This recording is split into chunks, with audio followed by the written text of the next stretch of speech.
There's a famous monk in Thailand, back in the early part of the 20th century, Kruba Siwichai.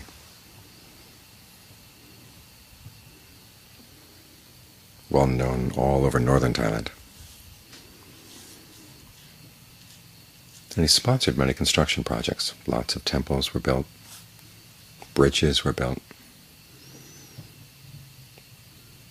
Even the road up to Doi Satep was built by volunteer labor under his direction.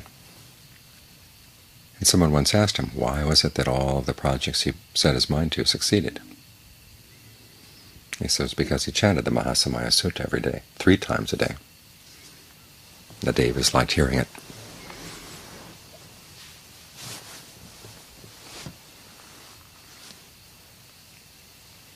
Back in my early years in Thailand, I happened to hear that story. Mentioned it to Ajahn Fuang. We were about to build a jetty at the monastery. And so he asked me to chant the Mahasamaya every day, and he chanted it every day. And even though at that point he was into his 60s, he was able to memorize it. And it became the basic chant at the monastery.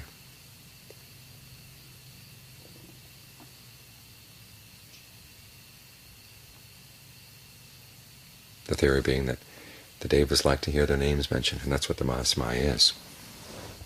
It's a list of all the Devas who came to hear the Buddha one night. He said almost all the Devas in the universe were there.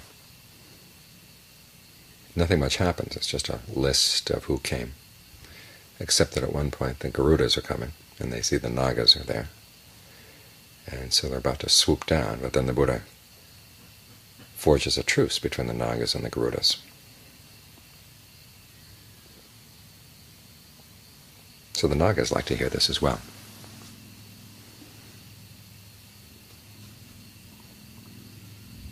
It's one of the things we can think about in terms of the recollection of the Devas. It's one of those meditation exercises that very few people practice. But it's a useful meditation to practice for several reasons. One, it reminds us of the possibilities that are out there. It happens that when people meditate, they have visions. Beings sometimes come in the visions.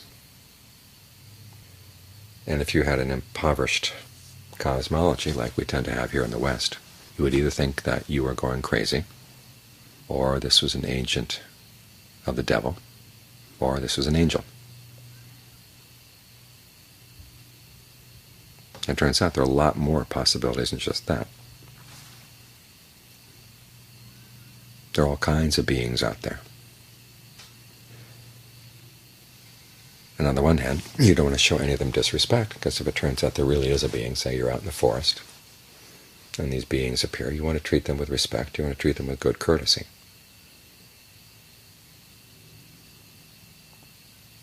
But you don't have to regard them as a force of evil, and you don't have to regard them as reliable guides.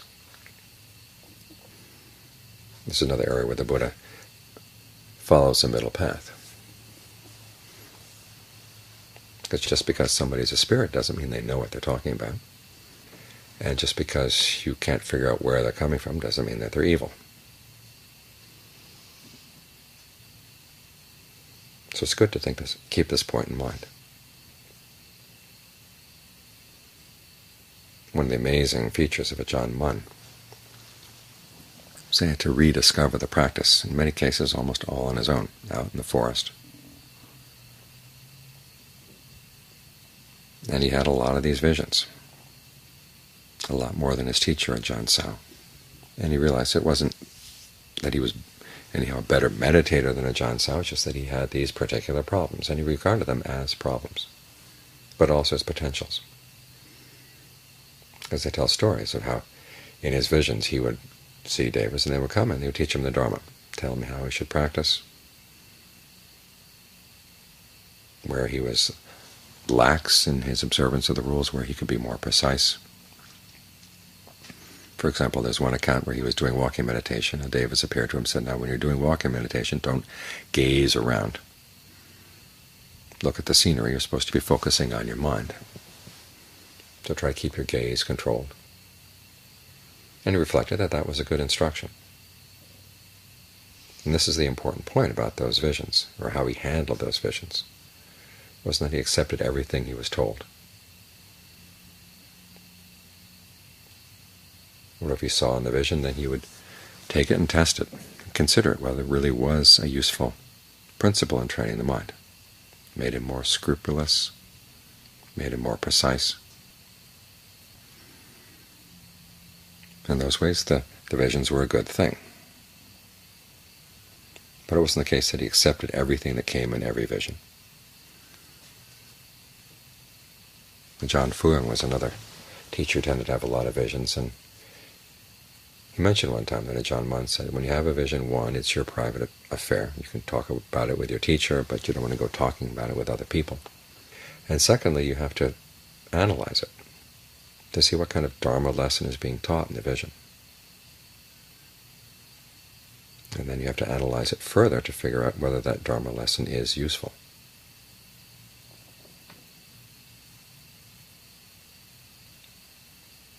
Which is the same principle that we use with everything in the practice. You read a passage in the texts, and there's no 100% guarantee that everything in the Pali Canon was said by the Buddha.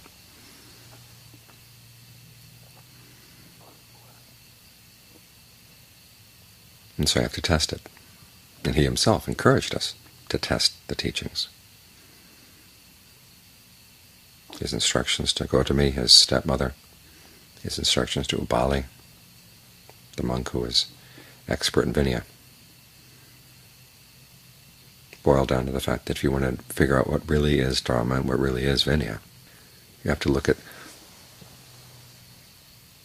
what kind of behavior it encourages. What are the results of the behavior that it encourages? And you find that if it induces more passion, it makes you hard for other people to support, gets you entangled with other people, then it's not Dharma, it's not Vinaya. If it leads to dispassion, to being content, to being unburdensome, that's Dharma, that's Vinaya.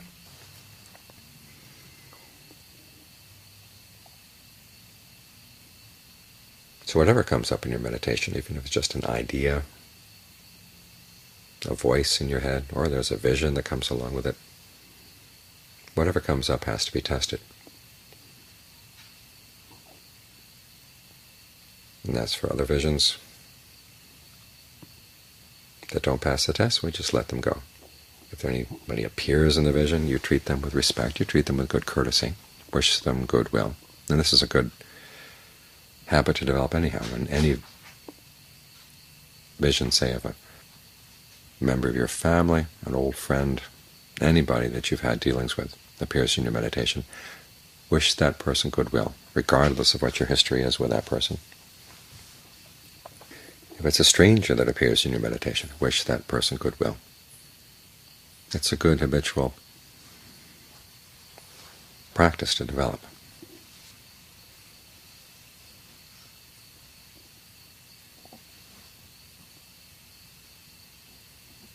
Another aspect of Recollecting the Devas, the Buddha recommends for people observing the Ubosita precepts.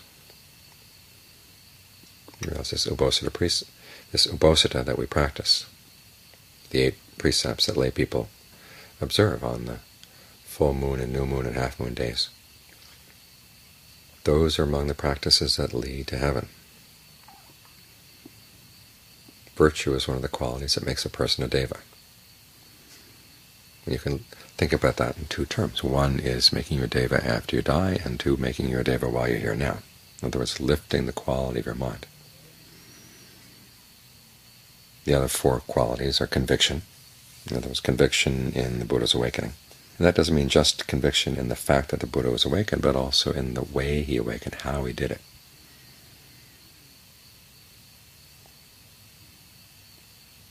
By questioning his mind and examining his mind to see what was skillful and what was unskillful, and having the heedfulness to try to develop what was skillful and abandon what was not. And that relentless cross-questioning that he imposed on himself to root out any unskillful behavior, any attachments. That's how he gained his awakening. Having conviction in that means, of course, that that's the path that you want to follow too.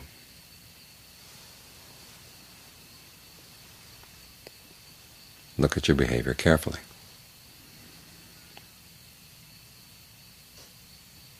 Do it with a sense of compassion, do it with a sense of honesty, and you're sure to benefit.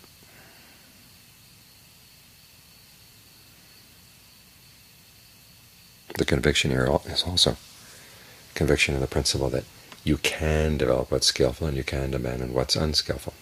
This is one of the reasons why the Buddha emphasized over and over again the idea that strict determinism, the idea that everything that you experience has already been determined by the past, is a very unskillful teaching. The irony, of course, is that nowadays many people think that the Buddha's teaching on karma was deterministic. But he went to great pains to say no. He tells the monks many times about his encounters with the Jains, his encounters with other deterministic teachers, and how he, step by step by step, refuted their teachings. And I don't know of any other visits of the Buddha to other teachers that he recounts in the same way. He would emphasize again and again and again that determinism is not the way things work. As he says, this practice would be totally pointless if everything were predetermined by the past. So conviction also focuses on the principle that you can develop what's skillful and abandon what's not.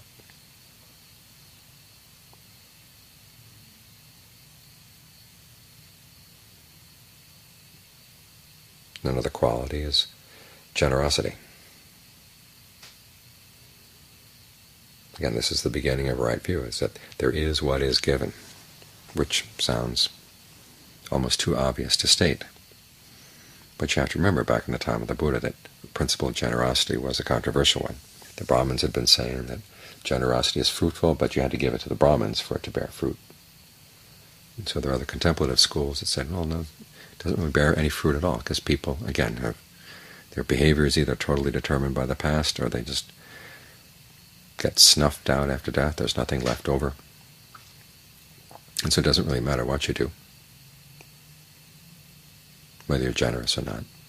So when the Buddha asserted at the very beginning of mundane right view that generosity exists, that what is given exists, he was making two statements. One is that we do have freedom of choice, and secondly, that our actions really are fruitful.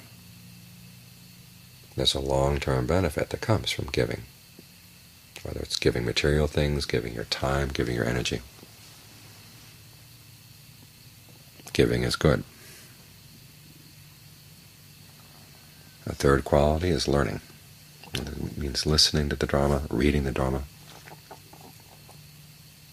This is especially important in modern culture, because there's so much in modern culture that goes against the Dharma, and they have so many ways of sneaking their message into your head.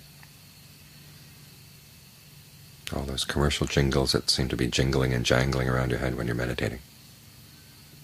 They were designed to do just that, to get stuck into your nerves. Well, the basic principle of advertising, which is that true happiness is impossible to find, so you better find your happiness with the stuff that we're selling.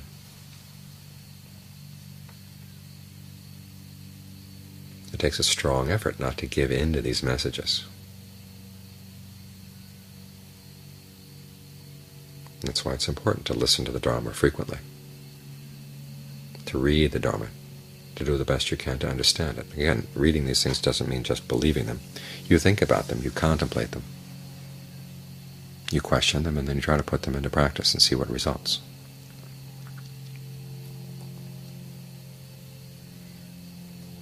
But the essential message is the same all the way through, that how you develop your mind is of utmost importance.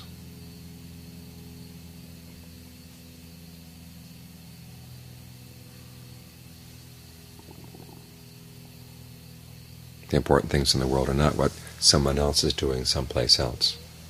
It's what you're doing right here, right now. This leads to the fifth quality of the Devas, which is discernment. Now, not all Devas are, again, reliable guides all the way along the path.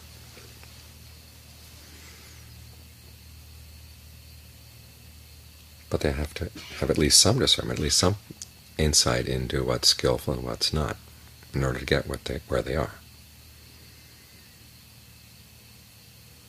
And so this is a good reminder that discernment really is important, seeing clearly what works and what doesn't work, seeing clearly how cause and effect are connected, seeing clearly how things arise and pass away in the mind. So you can get a sense of what's connected, what's not, what's a cause, what's an effect, and then how you can focus on the causes of suffering, so you can put an end to the suffering. All that is an important principle. But again, you have to look in your own mind to learn these things. You can't depend on the Devas to teach you. You look in the canon, there's some interesting stories. There's one Deva who sees a young monk right after his bath in the river. He's standing on the bank of the river wearing only his underrobe. She's attracted to him, so she comes down and says, "Hey, you're wasting your time. Wait until you're old, then you become a monk." He says, "No, I'm not wasting my time. I'm putting my time to good use." And there's a conversation back and forth between the two of them. And there's a lot of wordplay in the Pali. And she's confused. And so he offers to take her to see the Buddha. She says, "Well, I've never been able to get in to see the Buddha. The Devas around him are too powerful." He says, "Well, I'll see what I can do to get you in." So she follows in his wake, comes to the Buddha, and the Buddha starts teaching her really high-level Dharma, and she doesn't understand a word. Each time he gives her teaching, he asks her what she understands. At first she says, "I don't understand anything." So he brings the level of his teaching down bit by bit, and finally, again, he said something very, very refined, very profound about the training of the mind. And he asks her, "What do you understand?" She says, "Well, I understand that giving is good, virtue is good." That's as far as she was able to get. So you have to watch out for Devas like that. Sometimes there are Devas who have a little bit of discernment, but it doesn't go very far.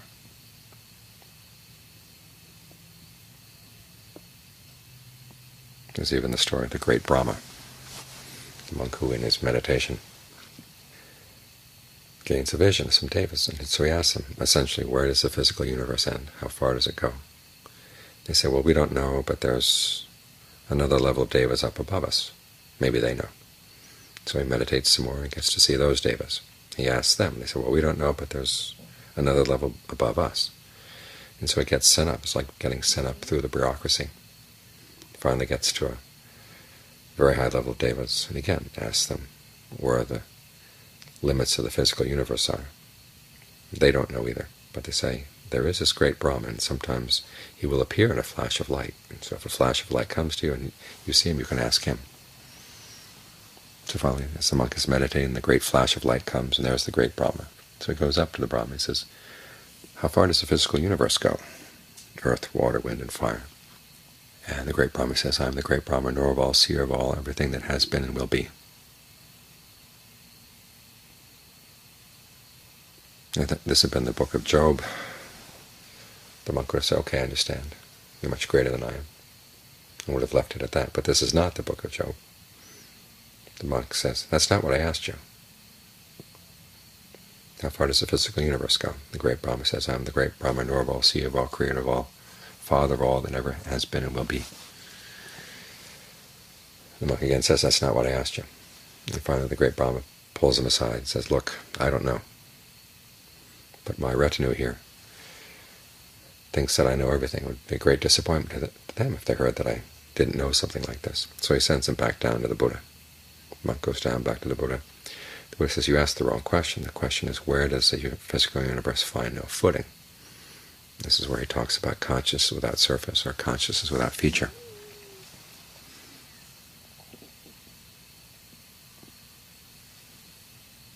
So even the great Brahma has limits on his discernment.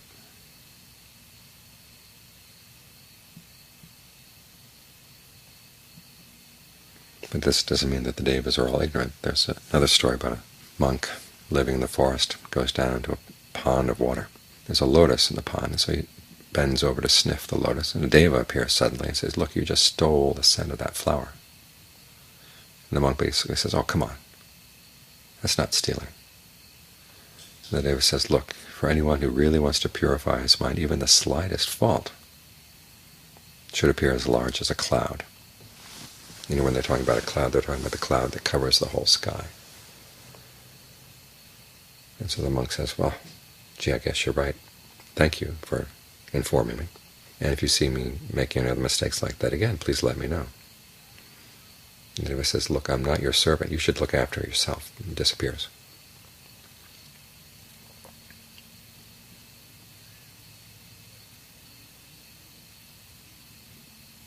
So when you have visions like this in your meditation, and this doesn't happen only in Asia.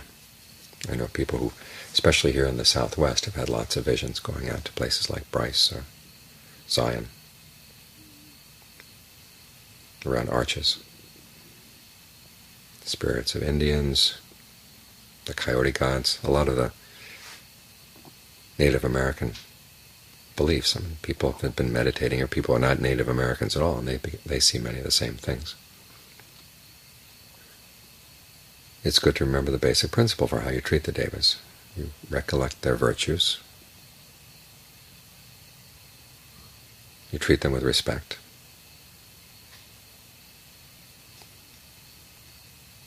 And then you take what you learn from them and you put it to the test to see if it really is conducive to training the mind.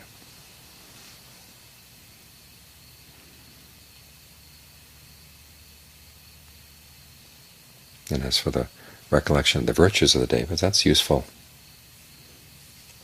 If you want to raise the level of your mind here in the present life, you don't have to wait to you become a Deva.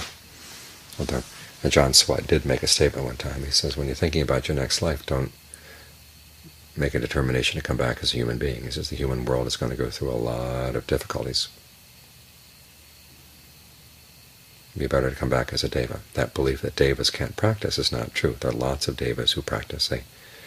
If they get the opportunity to hear the Dharma, they can gain the noble attainments.